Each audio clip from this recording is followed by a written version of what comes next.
할렐루야. 온라인으로 예배드리는 성도님과 가정 가운데 하나님의 평안과 능력이 함께 하시기를 간절히 축원합니다. 지난주 예수님의 어린 시절에 대해 이야기를 나눴습니다. 사실 예수님의 청소년기에 대한 사건은 성경에 거의 기록되어 있지 않습니다. 그저 지난주에 살펴본 12살에 일어난 예루살렘 실종 사건이 유일하다 할 수 있습니다. 왜 그럴까요? 분명 예수님에게도 유년기뿐만 아니라 청소년기가 존재하지 않았겠습니까?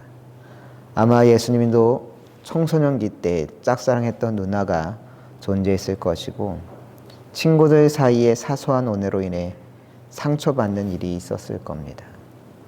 때로 감기 몸살에 걸려 며칠씩 끙끙 앓았을 것이며 목수였던 아버지 요셉 일을 도우며 땀에 흠뻑 젖는 일들이 있었을 겁니다. 그런데 이런 일들이 성경에는 하나도 기록되어 있지 않습니다. 왜 그럴까요? 성경을 기록한 성경 기자들은 예수님의 그런 사적 삶에 아무런 관심을 갖고 있지 않았기 때문입니다. 예수님의 공적인 삶, 세상을 구원하기 위하여 하셨던 사역과 말씀을 소개하기에도 지면이 부족한 판에 그런 사소한 일들의 지면을 할애할 여유가 없었던 것이죠. 그런 그 중요한 예수님의 공적인 삶은 어떻게 시작될까요? 예수님의 사역을 준비했던 한 인물과 더불어 예수님의 공적인 삶이 시작됩니다. 그가 누구인가? 바로 세례 요한입니다. 왜 세례 요한이라 불렸느냐? 그는 요단강 부근에서 회개의 세례를 강조하였기 때문입니다. 그래서 자신에게 오는 이들에게 세례를 베푸는 사역, 회개하라, 회개하였다라고 하는 의미에서 세례를 베푸는 사역을 감당했습니다. 세례 요한이 주목받는 것은 그의 청빈한 삶 때문이기도 했습니다. 그는 메뚜기와 꿀을 먹으면서 광야에서 지냈습니다. 이런 세례 요한의 삶은 당시 세속적인 이익과 물질에 경도되어 있던 다른 종교 지도자들로 인해 실망했던 많은 유대인들에게 신선한 충격으로 다가왔습니다. 그런데 이때 예수님이 등장했던 겁니다. 원래 세례 요한을 따르던 많은 이들이 예수님 쪽으로 가게 됩니다. 그러자 사람들은 세례 요한을 찾아가 본문 26절과 같이 묻게 됩니다.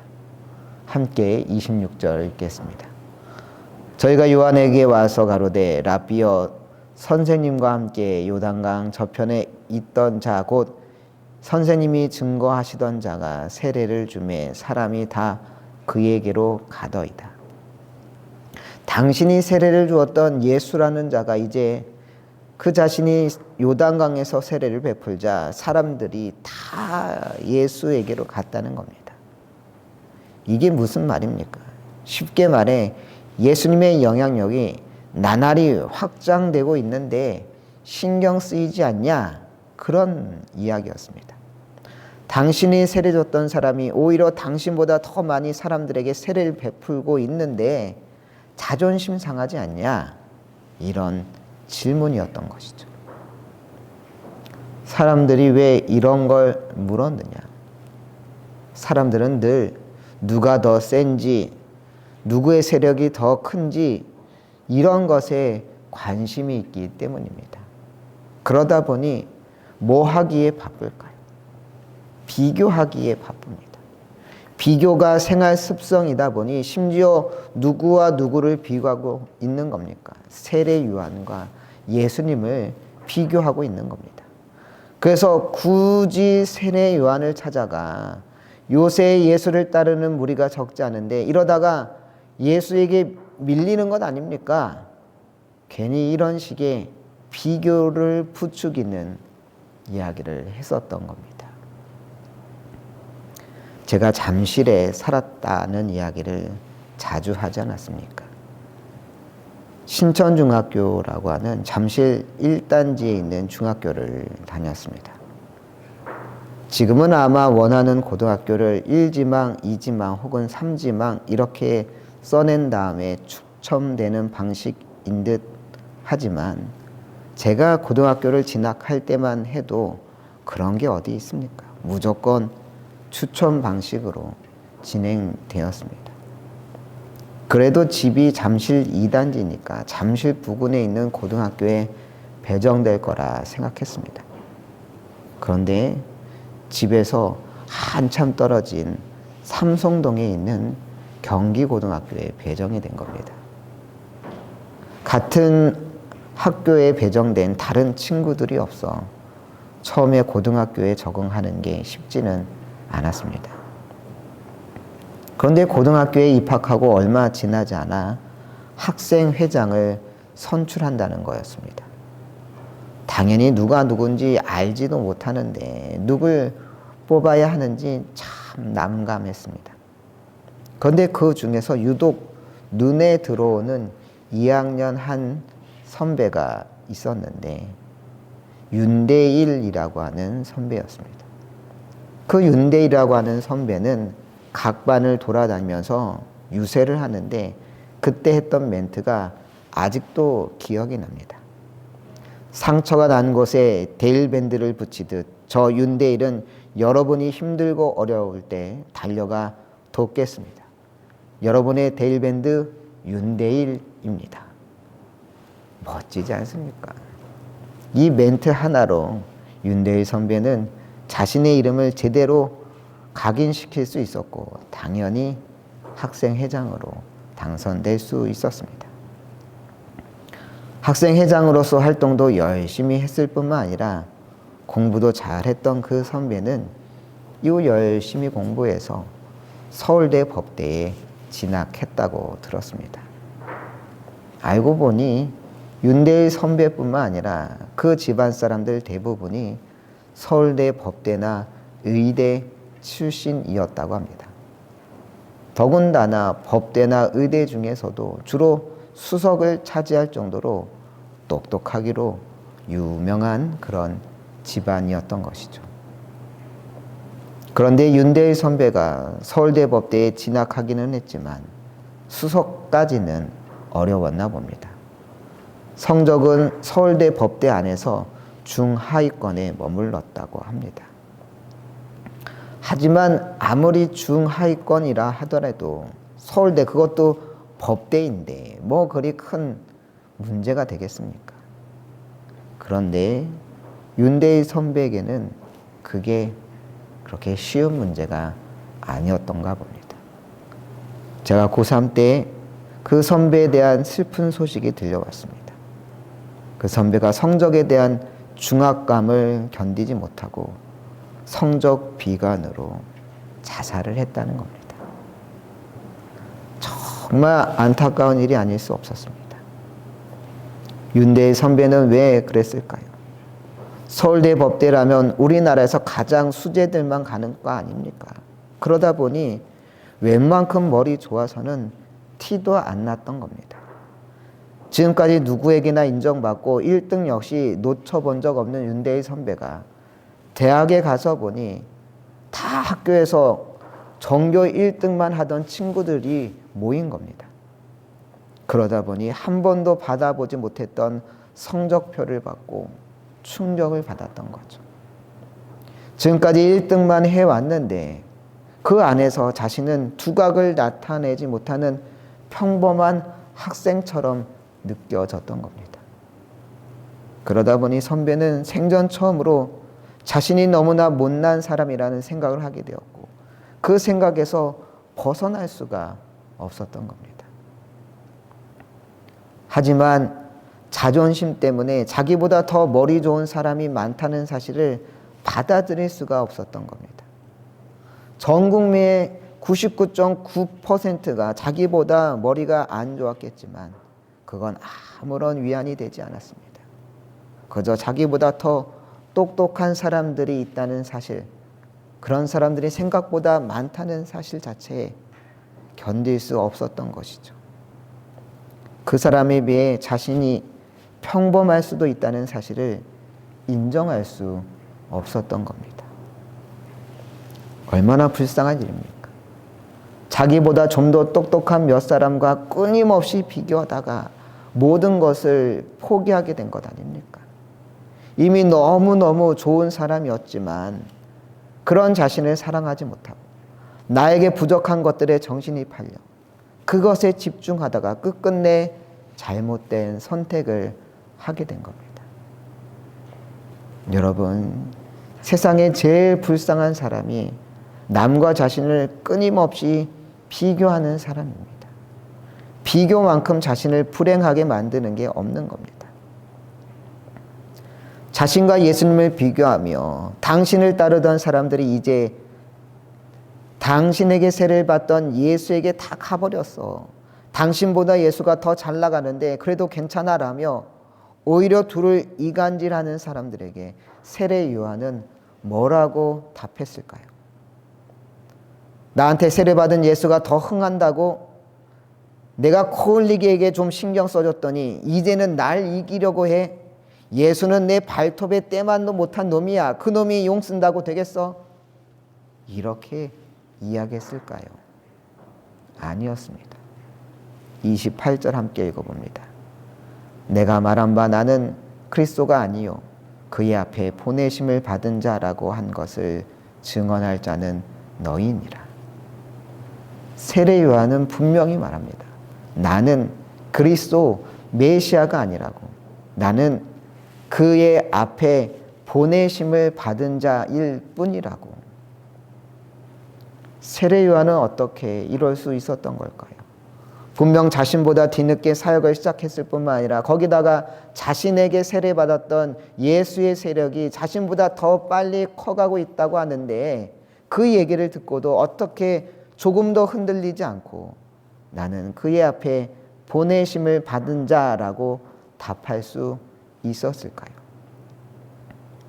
세례 요한에게 중요한 것은 내가 남보다 더 큰 세력을 가지고 있느냐, 나를 따르는 무리가 다른 이들보다 많느냐, 이런 게 아니었습니다. 세례 요한에게 가장 중요한 것은 자신의 사명이었습니다. 그는 오직 자신의 부르심에 집중했던 겁니다.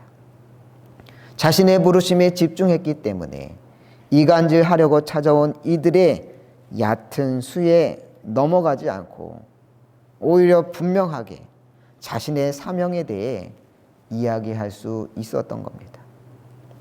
자신은 그저 예수 그리스도 앞에 그의 사역을 예비하기 위하여 보내심을 받은 자일 뿐이라고 명확하게 밝혔던 겁니다. 그렇습니다. 우리에게 중요한 것은 누가 더 크냐 이런 게 아니라 오직 주님 앞에 부름받은 사명인 줄로 믿습니다. 사명에 집중한다면 다른 이들과 비교할 것도 비교해서 상처받을 일도 없는 겁니다. 지난주에 이상준 목사님이 분당에 개척했다는 1516 교회에 대해 이야기하지 않았습니까? 2023년 1월 첫 주에 개척 예배를 드렸는데 만 1년 만에 몇 명이 모인다고요? 1,500명이 모인다고 하지 않았습니까? 이게 성도님들 사이에서야 별 이슈가 안 되겠지만 목회자들 사이에서는 굉장히 센세이션한 이슈가 됩니다. 저도 그 이야기를 들었을 때 꽤 충격을 받았습니다. 개척한 지 1년 만에 1,500명이 모일 수도 있구나. 그런데 그 소식을 듣고 제가 좌절했을까요? 누군 개척 1년 만에 1,500명이 모인다는데 나는 이게 뭔가? 나는 왜 이렇게 능력이 없을까? 우리 교회는 왜 이렇게 작은 걸까? 이런 생각에 휩싸였을까요? 아닙니다. 물론 그런 생각에 빠지지 않았습니다. 1516 교회와 1년 만에 1,500명의 성도를 이뤄낸 이상준 목사님이 대단한 것은 사실이죠. 인정해 드려야 할 일은 분명한 사실인 겁니다. 하지만 그렇다고 그 교회와 우리 교회를 비교하며 우리 교회는 왜 이렇게 작아? 이렇게 생각할 일이 아닌 겁니다. 분명 우리 교회가 작은 교회인 것은 사실이지만 그 교회는 큰 교회대로 사명이 있는 것이고 작은 교회는 작은 교회 나름대로 사명이 있는 겁니다. 큰 교회가 감당할 수 있는 많은 일들이 있지만 그렇다고 큰 교회가 모든 일을 감당할 수 있는 건 아닙니다. 큰 교회가 감당하지 못하는 일들이 있고 작은 교회만이 감당할 수 있는 사명이 분명히 있습니다. 그렇다면 우리 교회는 우리 교회 나름대로 주님께서 맡기신 사명이 있고 그 일을 충실히 감당하면 되는 겁니다. 그리고 그 사명을 온전히 감당했을 때 분명 주님께서는 우리 교회 역시 크게 칭찬하실 줄 믿습니다. 배구 황제라 불리는 여자 배구 선수가 있습니다. 누굴까요? 바로 김연경 선수입니다. 프로필을 살펴보니 공식적으로 김연경 선수는 키가 192cm라고 되어 있더군요. 정말 어마어마한 장신이지 않습니까? 그런데 김연경 선수는 중학생 때까지는 키가 안 커서 주전이 아닌 땜빵 선수였다고 합니다. 자료를 찾아보니 중학교 3학년 시절 170이 안 되는 키였다고 합니다. 물론 여자 키로 170이 채 안 되는 키라 해도 결코 작은 키는 아니었지만 배구에 있어 큰 키는 절대적으로 유리하다 보니 어린 김연경 선수는 공격이 아닌 서브와 수비를 주로 연습해야 했습니다. 선발에서 배제되어 벤치에 있어 구경해야 할 때도 많았다고 합니다. 고등학교 진학해야 할 때에는 자신을 스카우트하려고 하는 학교가 없을 정도였습니다. 그래서 낙심하며 배구가 아닌 다른 운동을 해야 하나라는 생각도 많이 했다고 합니다. 그럼에도 배구를 포기할 수 없었던 것은 배구가 너무 좋았기 때문이었습니다. 그래서 키 큰 선수에게 밀리지 않기 위하여 공격보다는 수비 위주로 경험을 쌓았던 겁니다. 그러다 보니 고등학교 때 갑자기 20cm가 커 공격 선수로 기용될 즈음에는 어땠느냐. 지금까지 주전 공격수로 뛰지 못해 늘 수비와 서브에 주력했었기 때문에 이제 공격뿐만 아니라 수비와 서브까지 완벽하게 해나는 놀라운 올라운드 배구 선수가 될 수 있었던 겁니다. 무슨 이야기입니까? 김연경 선수가 오늘날과 같은 놀라운 선수가 될 수 있었던 원동력은 그의 피지컬이 다른 이들과 비교해 뒤떨어질 때에도 낙심하거나 해이해지지 않고 자신의 역할에 집중하며 최선을 다했기 때문이라는 겁니다. 그렇게 서브와 수비에 최선을 다하며 훈련한 시기가 있었기 때문에 지금과 같은 공수와 서브에까지 완벽에 가까운 실력을 보이는 선수가 될 수 있었다는 이야기죠. 본문 속 세례 요한은 계속해서 30절과 같이 말합니다. 그는 흥하여야 하겠고 나는 쇠하여야 하리라 하니라.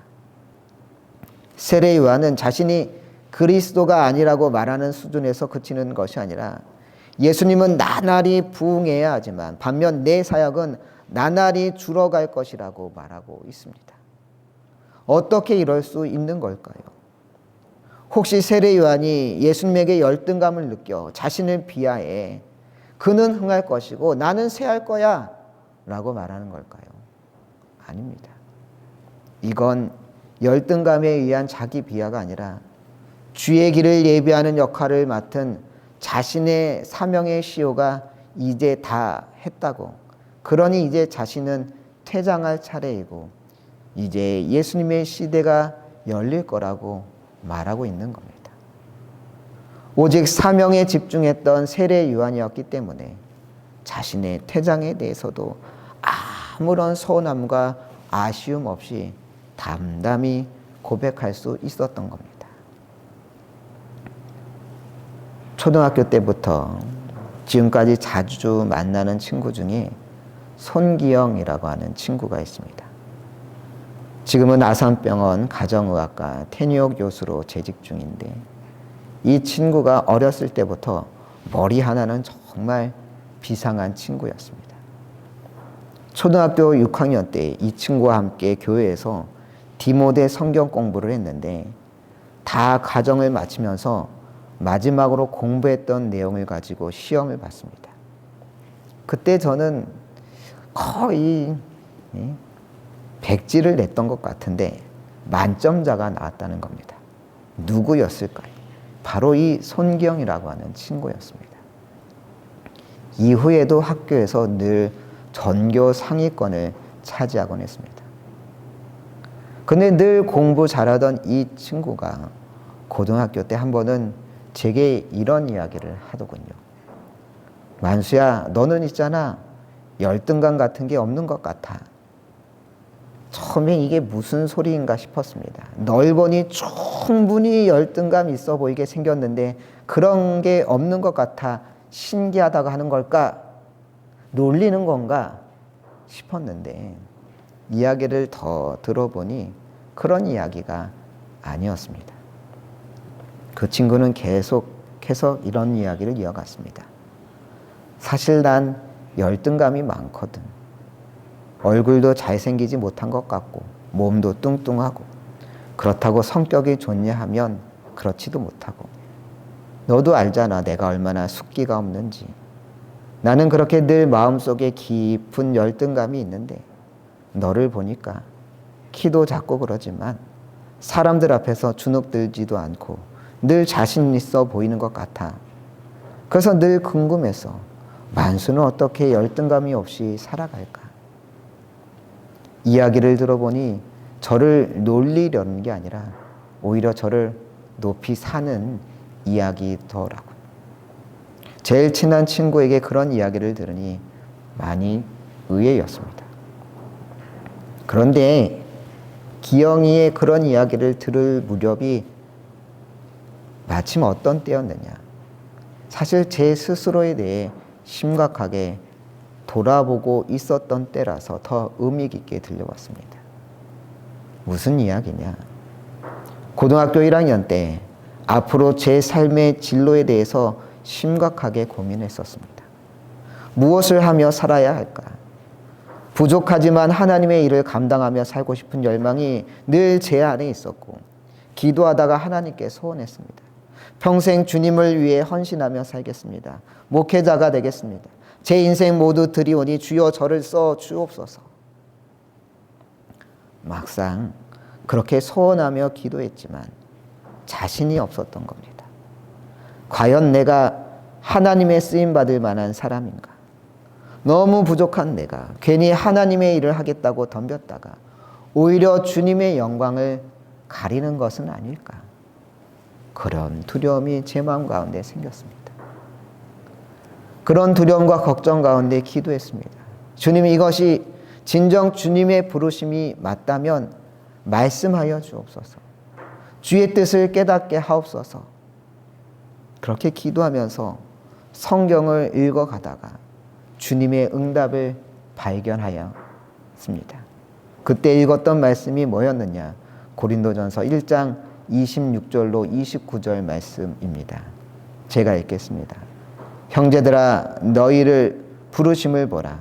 육체를 따라 지혜로운 자가 많지 아니하며 능한 자가 많지 아니하며 문볼 좋은 자가 많지 아니하도다. 그러나 하나님께서 세상에 미련한 것들을 택하사 지혜 있는 자들을 부끄럽게 하려 하시고, 세상에 약한 것들을 택하사 강한 것들을 부끄럽게 하려 하시며, 하나님께서 세상에 천한 것들과 멸시받는 것들과 없는 것들을 택하사 있는 것들을 폐하려 하시나니, 이는 아무 육체도 하나님 앞에서 자랑하지 못하게 하려 하십니다. 이 말씀을 읽는데 온몸에 전율이 왔습니다. 딱 저를 향한 하나님의 말씀이었던 겁니다. 저 보고 들으라고 바로 곁에서 하나님이 하시는 말씀처럼 들려왔습니다. 주님께서는 저와 같이 미련한 자를 택하여 지혜 있는 자를 부끄럽게 하시고 저와 같이 약한 자를 택하여 강한 자를 부끄럽게 하실 거라고 말씀하고 계셨습니다. 왜냐하면 29절 말씀처럼 아무 육체도 하나님 앞에서 자랑하지 못하게 하기 위함이라 말씀해 주셨습니다. 여기서 육체라는 것은 세상의 조건을 뜻하는 것 아니겠습니까? 세상의 학력, 재력, 능력 등에 대해 아무 말도 하지 못하게 하려고 주님께서는 저와 같이 연약하고 부족한 자도 들어 쓰실 것이라고 말씀해 주셨습니다. 이 말씀을 듣고 바로 주님께 기도했습니다. 하나님 감사합니다. 이렇게 부족한 저를 택하시고 주의 종으로 삼아주셔서 감사합니다. 저의 기도에 응답해 주셔서 감사합니다. 세상에 강한 자를 부끄럽게 하시려고 저를 부르신 줄 믿습니다. 저와 같이 연약한 자를 들어 쓰신다 말씀하여 주시니 감사합니다. 주님의 말씀 앞에 부끄럽지 않길 원합니다. 저의 모든 인생을 주님께 드리겠습니다. 주여 받아 주옵소서. 그리고 이 말씀은 지금까지 제 사역에서 가장 근본이 되는 말씀이기도 합니다. 그리고 이 말씀을 증명하기 위하여 지금도 사역하고 있는 겁니다. 세례 요한을 보십시오. 그의 주변 사람들은 굳이 예수님의 세력과 비교해 가며 그를 뒤흔들었지만 세례 요한은 흔들리지 않았습니다. 어떻게 그렇지 않을 수 있었을까요? 분명 자신보다 뒤늦게 시작한 이가, 그것도 자신이 세례 주었던 이가 자신보다 더 많은 이들을 불러 모으고 있다는 이야기를 듣고서도 오히려 자신은 그리스도가 아니라고, 자신은 그저 그의 앞에 부르심을 받은 자라고 말할 수 있었던 이유가 무엇입니까? 그것은 세례 요한이 사람의 평판을 의지하지 않고 누구와 비교하지 않고 오직 자신의 부르심, 자신의 사명에만 집중했기 때문입니다. 여러분은 어떻습니까? 혹시 지금 누군가와 끊임없이 비교하며 열등감에 사로잡혀 자신의 영혼을 갉아먹고 있지는 않습니까? 그렇게 살 필요가 없습니다. 하나님 앞에 쓰임받는 자란 세례 요한처럼 누군가와 비교하지 않고 오직 자신의 사명에 집중하며 감당하는 자인 줄로 믿습니다. 부족하지만, 연약하지만 그럼에도 나를 부르신 그 하나님의 부르심을 믿고 오직 사명을 바라보며 달려나가는 여러분들 되시길 간절히 축원합니다.